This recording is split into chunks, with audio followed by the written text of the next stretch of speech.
નમસ્કાર ખેડૂત મિત્રો, રોટે વિઝન ગુજરાતી યુટ્યુબ ચેનલમાં આપનું સ્વાગત છે. આજરોજ આપણે નાળિયેરીમાં સંકર જાતો એટલે કે હાઇબ્રિડ જાતો કઈ રીતે બનાવવી અથવા એના રોપાઓ કઈ રીતે બનાવવા તેના વિશે માહિતી મેળવીશું.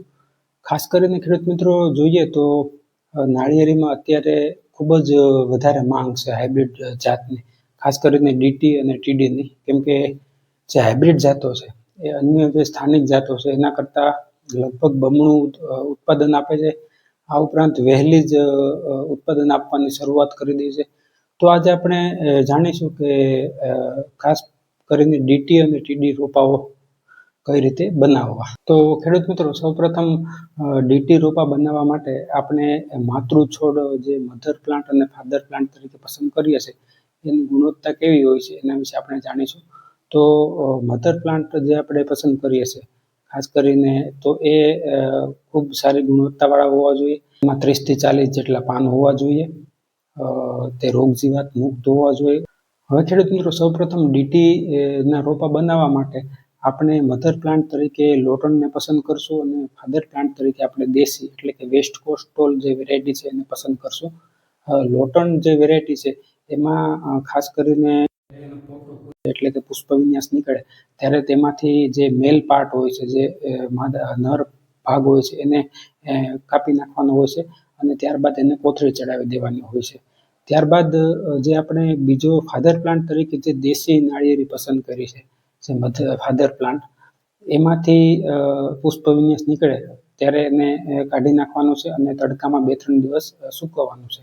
હવે એ જ્યારે ફાધર પ્લાન્ટનો જે પુષ્પ વિન્યાસ સુકાઈ જાય ત્યારબાદ એમાંથી હાથથી મસળવામાં આવે તો એના પરાગરજ નીકળશે અને તેને એક બોટલમાં ભરી અને સંગ્રહ કરવાનો હોય છે ફ્રીજમાં કે ઠંડા તાપમાને. ત્યારબાદ હવે જ્યારે શિયાળામાં 20 થી 30 દિવસે અને ઉનાળામાં જનરલી 20 થી 25 દિવસે જ્યારે મધર પ્લાન્ટ આપણે પસંદ કર્યો છે એમાં જ્યારે પોટો ખુલે અને જે એનો સ્ટિગ્મા કહેવાય, જે માદા ભાગ હોય છે, એને મીણ જેવું પ્રવાહી જ્યારે એમાંથી ઝરે ત્યારે તે રિસેપ્ટિવ થઈ એવું આપણે કહી શકીએ. ત્યારે જે આપણે નરના જે પોલન છે, આપણી પાસે પરાગ છે, એને આપણે તેના ઉપર ચડાવવાની હોય છે. બ્રશ અથવા તો હાથથી ચડાવી દેવામાં આવે છે અને ત્યારબાદ એને કોથળી હોય છે એનાથી એને બાંધી દેવાની હોય છે. ત્યારબાદ જે આપણે પરાગનયનની પ્રક્રિયા કરી છે એમાં જે ફળ બનશે એ ફળ આશરે 10 થી 11 મહિનાનું થાય ત્યારે તેને આપણે હાર્વેસ્ટ કરી લેવાનું છે.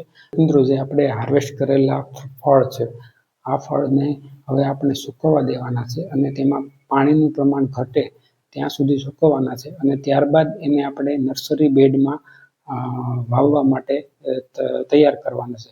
આપણે જ્યારે આ નટ્સને વાવી દઈએ પછી 10 થી 12 મહિને જ્યારે એમાંથી રોપો બને તો એ કમ્પ્લીટ આપણો F1 ડીટીનો રોપો હશે.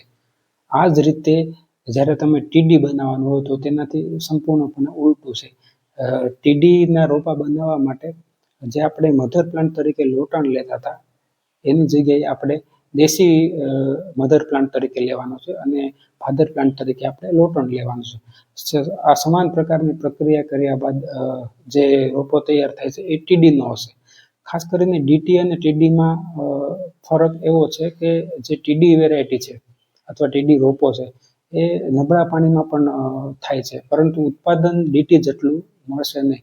અને જ્યારે ડીટી વેરાયટી છે એને ખૂબ સારું પોષણ જોશે અને ખાતર જોશે, એને સારું એવું પાણી જોશે, ત્યારબાદ એ સારામાં સારું ઉત્પાદન આપતું હશે.